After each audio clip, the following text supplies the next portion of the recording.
আসসালামু আলাইকুম। আজ আমি আপনাদেরকে দেখাবো মুচমুচে বেগুনি ভাজা। এই বেগুনি ভাজা 2-3 ঘন্টা পর্যন্ত মুচমুচে থাকবে।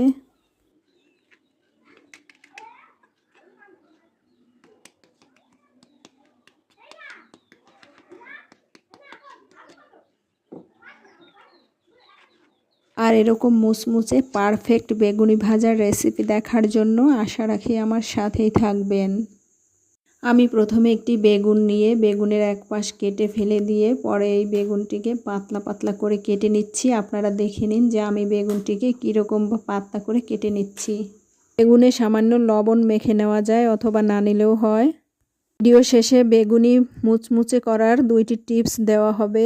আমি প্রথমে কিছু বেসন নিয়েছি এবং তার সাথে কিছু চালের গুঁড়াও নিয়েছি। এছাড়াও নিয়েছি মরিচের গুঁড়া, জিরার গুঁড়া এবং হলুদের গুঁড়া। প্রয়োজনে আদা রসুন পেস্টও দিতে পারেন। আমি এখন এগুলো অল্প অল্প করে পানি নিয়ে সুন্দর করে মথে নিচ্ছি। আমি অনেক সময় ধরে অল্প অল্প করে পানি নিয়ে এই মিশ্রণগুলোকে সুন্দর করে মথে নেব।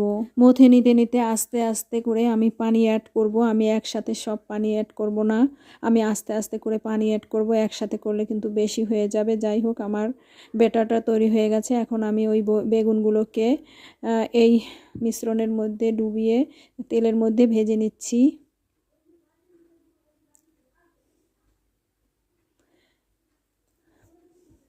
দেখুন বেগুনগুলো কি সুন্দর ফুলে উঠেছে।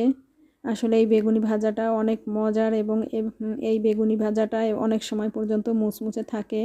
আপনারা এভাবে বাড়িতে ট্রাই করে দেখতে পারেন। এবং আমি একদম শেষে গিয়ে আপনাদের জন্য 2টি টিপস দেব, যে টিপস 2টি ফলো করলে আপনাদের বেগুনি ভাজা অনেক ভালো হবে। আর বেগুনি ভাজতে গেলে এই 2টি টিপস কিন্তু খুবই জরুরি 2টি টিপস, যেটা নতুন রাঁধুনি এবং পুরাতন রাঁধুনি সবার জন্যই অনেক উপকারী হবে। টিপস 2টি অনেক মনোযোগ সহকারে আপনারা জেনে নিতে পারেন, আপনাদের উপকারী হবে। টিপসটি হচ্ছে বেগুন প্রথমে ধুয়ে পরে কুটবেন। কোটার পরে যদি ধুয়ে নেন তাহলে ওই বেটারের মধ্যে বেগুনটা সুন্দর করে মিশবে না এবং ওই বেটার বেগুনের সাথে লাগতে চাইবে না। তাই আমার প্রথম টিপস হচ্ছে বেগুন ধুয়ে কুটবেন, কিন্তু কোটার পরে ধুইবেন না।